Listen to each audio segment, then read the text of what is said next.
السلام علیکم ورحمۃ اللہ وبرکاتہ۔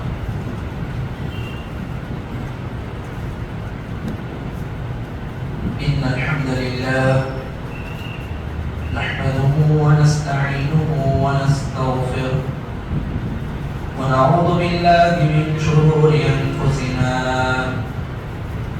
ومن سیئات اعمالنا من يهد الله فلا مضل له ومن يضلله فلا هادي له وأشهد أن لا إله إلا الله وحده لا شريك له وأشهد أن محمدا عبده ورسوله أما بعد أعوذ بالله من الشيطان الرجيم بسم الله الرحمن الرحيم يا أيها الذين آمنوا اتقوا الله حق تقاته ولا تموتن إلا وأنتم مسلمون يا أيها الناس اتقوا ربكم الذي خلقكم من نفس واحدة وخلق منها زوجها وبث منهما رجالا كثيرا ونساء واتقوا الله الذي تساءلون به والأرحام إن الله كان عليكم رقيبا يا أيها الذين آمنوا اتقوا الله وقولوا قولا سديدا يصلح لكم أعمالكم ويغفر لكم ذنوبكم ومن يطع الله ورسوله فقد فاز فوزا عظيما فإن خير الحديث كتاب الله وخير الهدى هدي محمد صلى الله عليه وسلم وشر الأمور محدثاتها وكل محدثة بدعة وكل بدعة ضلالة وكل ضلالة في النار وقال تعالى بسم الله الرحمن الرحيم إنا نحن نزلنا الذكر وإنا له لحافظون وقال النبي صلى الله عليه وسلم نضر الله امرأ سمع مقالتي فوعاها وحفظها وبلغها وقال بلغوا عني ولو آية۔ خطبہ مسنہ کے بعد ہر قسم کی تعریف و توصیف، کبریائی و بڑائی، حمد و ثنا، عزت اور بزرگی اسی اللہ رب العالمین کے لیے لائق و سزاوار ہے جو کہ تنے تنہا یہ ساری کائنات کو پیدا کرنے والا ہے۔ بعد درود و سلام و تمام انبیاء کرام پر، بالخصوص میرے اور آپ کے پیارے نبی جناب محمد رسول اللہ صلی اللہ علیہ وسلم پر، اللہم صلی وسلم علی نبینا محمد۔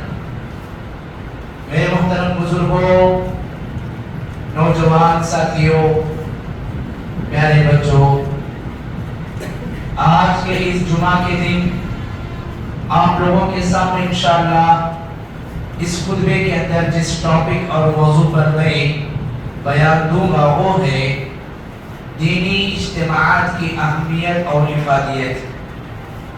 میرے محترم بھائیوں، دینی اجتماعات اس کا مطلب یہ ہے کہ ایسی جگہ یا ہر وہ جگہ جہاں پر اللہ رب العالمین کی باتیں، پیارے نبی صلی اللہ علیہ وسلم کی احادیث، صحابہ کے واقعات آپ کو بتائے جائیں اور آپ لوگ سن کر کے اس سے نصیحت حاصل کریں، اسی کو دینی اجتماع کہا جاتا ہے۔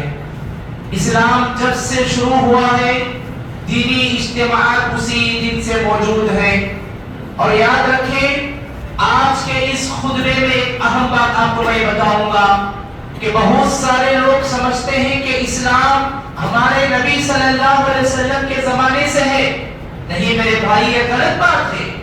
اسلام میرے نبی صلی اللہ علیہ وسلم کے زمانے سے نہیں، بلکہ اللہ رب العالمین نے جب سے اس دنیا کے اندر پہلے نبی حضرت نوح علیہ السلام کو بنا کر بھیجا، اسی وقت سے اسلام کی تعلیم موجود ہے۔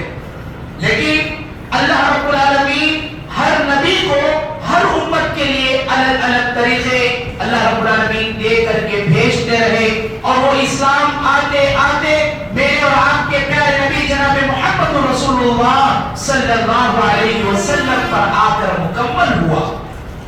ہمیں یہ نہیں سمجھنا چاہیے کہ اسلام ہمارے نبی کے زمانے سے ہے، نہیں، اسلام تو بہت پہلے سے ہے، لیکن اللہ تعالیٰ نے قیامت تک کے لیے اب ہمارے نبی صلی اللہ علیہ وسلم کو اسلام کو مکمل کر دیا ہے۔ اب یہاں سے کوئی نیا دین آنے والا نہیں ہے، اب یہاں سے کوئی نئے نبی آنے والے نہیں ہے۔ قیامت تک کے لیے مجھے اور آپ کو یہی قرآن، نبی صلی اللہ علیہ وسلم کی یہی صحیح حدیث پر عمل کرنا ہے۔ اب ہم آگے بڑھیں گے کہ نبی صلی اللہ علیہ وسلم ان سے پہلے جتنے بھی انبیاء اس دنیا کے اندر آئے، اللہ رب العالمین نے ان کو دینی اجتماعات اور لوگوں کو اللہ رب العالمین کی طرف دوبارہ بلانے کے لیے مبعوث کیا ہے۔ اللہ رب العالمین نے قرآن مجید کے بے شمار مقامات پر کئی آیتوں میں ذکر کیا ہے جس میں انبیاء کے بارے میں بتایا ہے کہ میں نے نبیوں کو پیغمبروں کو دنیا میں صرف اور صرف اسی لیے بھیجا کہ لوگ جو سبق بھول گئے ہیں، اللہ کو ایک ماننا چھوڑ دیے ہیں، اللہ رب العالمین کے راستے پر چلنا چھوڑ دیے ہیں، ہدایت کے راستے سے بھٹک گئے ہیں، ان سارے لوگوں کو پھر ایک اللہ کی طرف بلانا، اسی کی عبادت کی طرف بلانا، شرک اور بدعات سے بچانا، یہی سارے نبیوں کا کام رہا ہے۔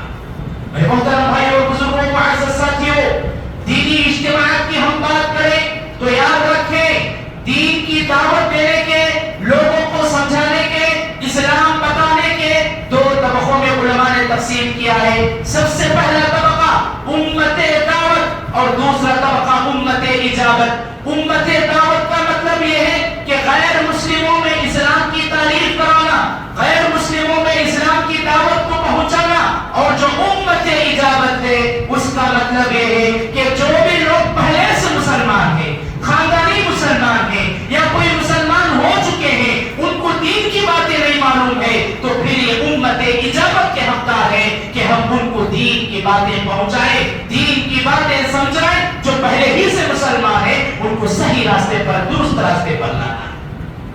انبیاء اکرام اگر آپ دیکھیں گے تو دنیا میں آنے کے بعد انہوں نے غیر مسلموں میں بھی دعوت کا کام کیا، اور انہوں نے اپنے اوپر ایمان لانے والے اصحاب اور دوستوں میں بھی انہوں نے دین کی باتوں کو پہنچایا۔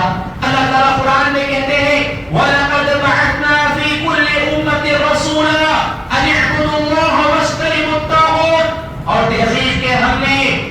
تحقیق کے ہم نے ہر امت میں نبی کو، پیغمبر کو بھیجا ہے، وہ جا کر کے دنیا کے اندر ایک اللہ کی طرف لوگوں کو دعوت دیتے اور شیطان کی، طاغوت کی اور شرک کی عبادت سے روکتے تھے۔ میرے محترم بھائیوں، اس آیت کے علاوہ کئی آیتیں قرآن میں ہیں جس میں اللہ رب العالمین نے نبیوں کا ذکر کیا کہ جو لوگوں کے اندر دینی بیداری کا کام کرتے تھے، لوگوں کو دین کی طرف بلاتے بھی تھے، جو غیر مسلم بھی تھے ان کو بھی، اور جو اللہ کے نبی صلی اللہ علیہ وسلم اور ان سے پہلے جو نبیوں پر ایمان لا چکے تھے ان کو بھی وقتاً فوقتاً سمجھاتے تھے۔ یہ تو نبیوں کے بارے میں دینی اجتماعات کی بات ہوئی۔ اب ہم آگے بڑھیں گے۔ نبی صلی اللہ علیہ وسلم بھی دینی اجتماعات کے بارے میں بڑا اہتمام کیا کرتے تھے۔ جیسا کہ آپ جانتے ہیں اللہ کے نبی صلی اللہ علیہ وسلم کو نبی کا پوسٹ ملنے کے بعد، اللہ تعالیٰ نے ہمارے نبی کو نبی اور رسول بنا دینے کے بعد، اللہ کے نبی نے اپنے 13 سال کی زندگی مکہ میں گزارا۔ یہ 13 سال کی جو زندگی ہے اللہ کے نبی صلی اللہ علیہ وسلم کی، اس زندگی کے اندر بہت ساری رکاوٹیں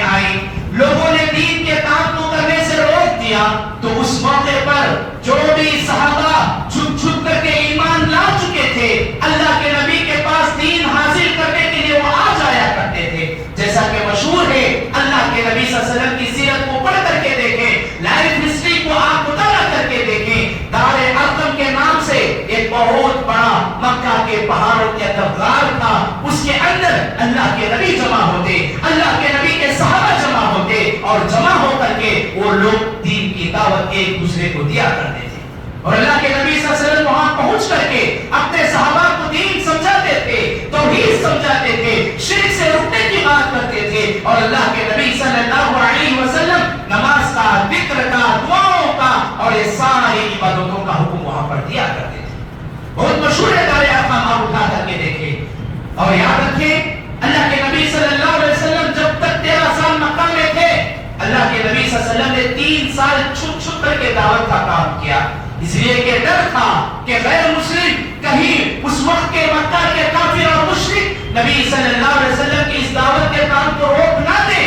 اسی لیے اللہ کی طرف سے بھی اللہ کے نبی صلی اللہ علیہ وسلم کو حکم تھا کہ تم پہلے چھپ چھپ کر کے اور لوگوں کے درمیان علن اعلان کے بجائے تم لوگ آہستہ کام کرو. اللہ کے نبی صلی اللہ علیہ وسلم 3 سال کفار مکہ, کفار مشرکین کے درمیان رہ کر کے آہستہ آہستہ دین کی باتوں کو, ایمان کی باتوں کو لوگوں تک پہنچاتے رہے.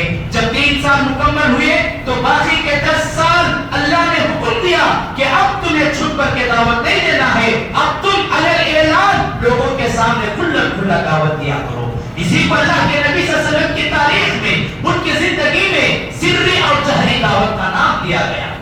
آپ دیکھیں گے تو معلوم ہوگا سری دعوت کا مطلب ہے کہ اللہ کے نبی صلی اللہ علیہ وسلم پوشیدہ اور خفیہ طور پر دعوت کا کام کرتے تھے.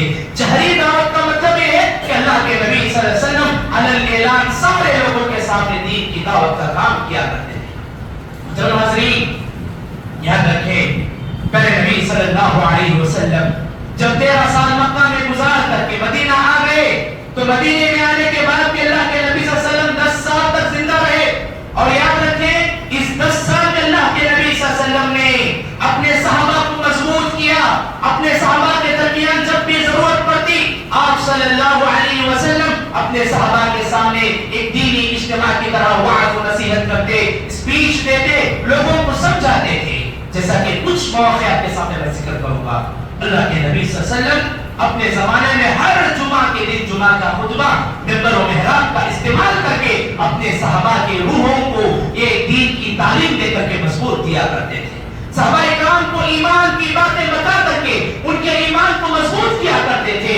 صرف جمعہ میں نہیں, اللہ کے نبی صلی اللہ علیہ وسلم جب کبھی نماز پڑھ کر کے بیٹھ جاتے, کوئی صحابی آ کر سوال کر لیتے یا اللہ کے نبی صلی اللہ علیہ وسلم محسوس کرتے کہ اب مجھے میرے صحابہ کے سامنے کچھ بتانا ہے, قرآن کی آیت ہو یا حدیث ہو, اللہ کے نبی صلی اللہ علیہ وسلم جس وقت بھی جو موقع ملتا اللہ کے نبی صحابہ کو سمجھا دیتے تھے. دینی اجتماع کی طرح صحابہ بھی بیٹھ جاتے, اللہ کے نبی صلی اللہ علیہ وسلم کی باتوں کو سن لیا کرتے تھے. اور آگے بڑھ کے جائیں, دینی اجتماع کی ایک شکل اللہ کے نبی صلی اللہ علیہ وسلم کے عہد اور زمانے میں یہ بھی پایا جاتا تھا کہ اللہ کے نبی صلی اللہ علیہ وسلم جنگوں کے لیے نکلتے اور ضرورت پڑتی تو تمام صحابہ کو ایک جگہ جمع کر کے آپ کو وعظ و نصیحت کر دیتے, کچھ باتیں بتا دیتے. اور کبھی اللہ کے نبی صلی اللہ علیہ وسلم کو ضرورت محسوس ہوتی تو قبرستان میں اپنے کسی صحابی کو دفن کر دینے کے بعد قبرستان ہی کے اندر 5-10 منٹ کے لیے اللہ کے نبی صلی اللہ علیہ وسلم وعظ و نصیحت کیا کرتے تھے, جیسا کہ کئی احادیث سے ثابت ہے. میرے محترم بھائیو اور بزرگوں یاد رکھیں, دینی اجتماعات آج اس کی ویلیو ہمارے درمیان کچھ بھی نہیں ہے. صبح و شام کے بیانات ہوتے رہیں گے, آدمی اپنے کام میں, بیپار میں, جاب میں, بزنس میں مشغول ہو گیا ہے, بزی ہو گیا ہے. کچھ ٹائم نکال کر کے کچھ باتیں مسجد کے امام سے, مولوی صاحب سے, حضرت سے بیٹھ کر سیکھنے کا ہمارے پاس شوق نہیں ہے.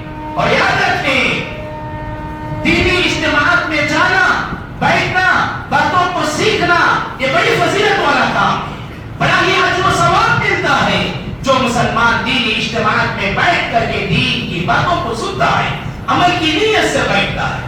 آپ کو بتاؤں ایک حدیث جس میں پیارے نبی صلی اللہ علیہ وسلم نے بتایا اور صحیح حدیث ہے کہ جو مسلمان گھر سے مسجد کی طرف صرف دین کی باتوں کو سیکھنے شام کا بیان ہو یا کوئی بھی وقت میں بیٹھ کر کے امام سے عالم سے کچھ دین کی باتوں کو سیکھتا ہے، اس کا مقصد مسجد کو جانا صرف اور صرف دین سیکھنا ہو، تو اللہ کے نبی اس کے لیے خوشخبری دے رہے ہیں، ایسے مسلمان کے لیے سبحان اللہ حج کے برابر ثواب ہے۔ کیا پیاری حدیث کہ آج ہمیں ضرورت ہے کہ ہم گھر سے نکلتے ہوئے بیانات کو سننے کے شوق میں گھر سے نکلا کریں، نماز بھی پڑھ لیں، نماز کے بعد بیان بھی ہو تو 5-10 منٹ کے لیے بیٹھ جائیں۔ میرے محترم بھائیوں، میرے بزرگوں اور دوستوں، یاد رکھیں پہلے نبی صلی اللہ علیہ وسلم کے بعد ان حدیثوں کی حفاظت کرنا، حدیثوں کو جمع کرنا، دین کی باتوں کو ایک کتاب کے اندر رکھنا، اس کے بارے میں ہمارے صحابہ نے، ہمارے تابعین نے، ہمارے محدثین نے، ہمارے مسلمانوں کے اسلاف اور پہلے جو لوگ گزر چکے ہیں ہم سے بڑے لوگ بڑی محنت کیے ہیں۔ ان لوگوں کو ویسے ہی دین نہیں ملا، آج ہمارے پاس فری میں دین مل رہا ہے۔ آپ کو بیٹھے بیٹھے جس مسجد میں آپ ہیں اس مسجد میں ماشاءاللہ علماء کی زیادتی کی وجہ سے ہر جگہ پر آپ کو عالم مل رہے ہیں، لیکن پہلے ایسا نہیں ہوا کرتا تھا۔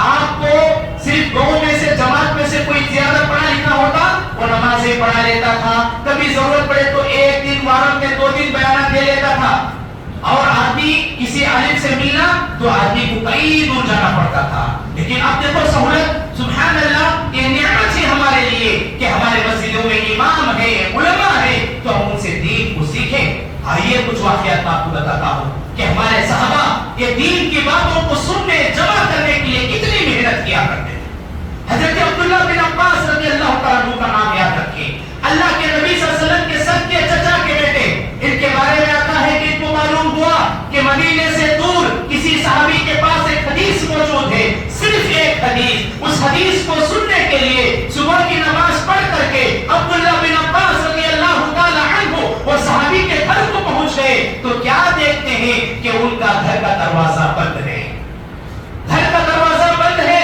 عبداللہ بن عباس اسی گھر کے دروازے کے باہر بیٹھ گئے ہیں، صرف اور صرف نبی کی ایک حدیث کو معلوم کرنے کے لیے، نبی صلی اللہ علیہ وسلم کی ایک حدیث جو دین کے بارے میں ان کو معلومات اور ڈائریکٹ دینے والی تھی۔ عبداللہ بن عباس کہتے ہیں کہ میں بیٹھا رہا، صبح کے بعد سے ٹائم 9، 10، 11، 12 تک ہو گیا۔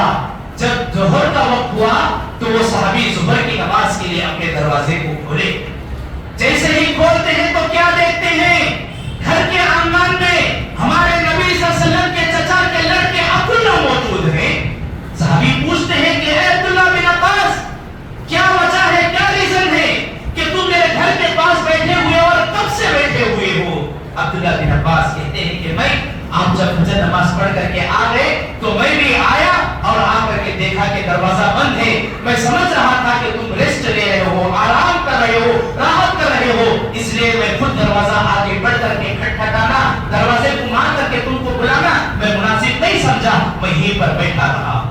ایک تو وہ عرب کی دھوپ جس کی سختی کوئی آدمی برداشت نہیں کر سکتا، اس سختی والی دھوپ میں بھی، اس تپش والی گرمی میں بھی عبداللہ بن عباس گھر کے باہر بیٹھے ہوئے ہیں اور وہ ظہر کے وقت میں آ کر دیکھ رہے ہیں، افسوس کر رہے ہیں، اے عبداللہ بن عباس، اگر تمہیں ایک بات مجھے پہنچا دیتے کہ مجھ سے حدیث کو سننا ہے تو میں خود تمہارے پاس چل کر کے آ کر بتا دیتا تھا، تمہیں یہاں آ کر بیٹھ کر کے انتظار کرنے کی ضرورت نہیں تھی۔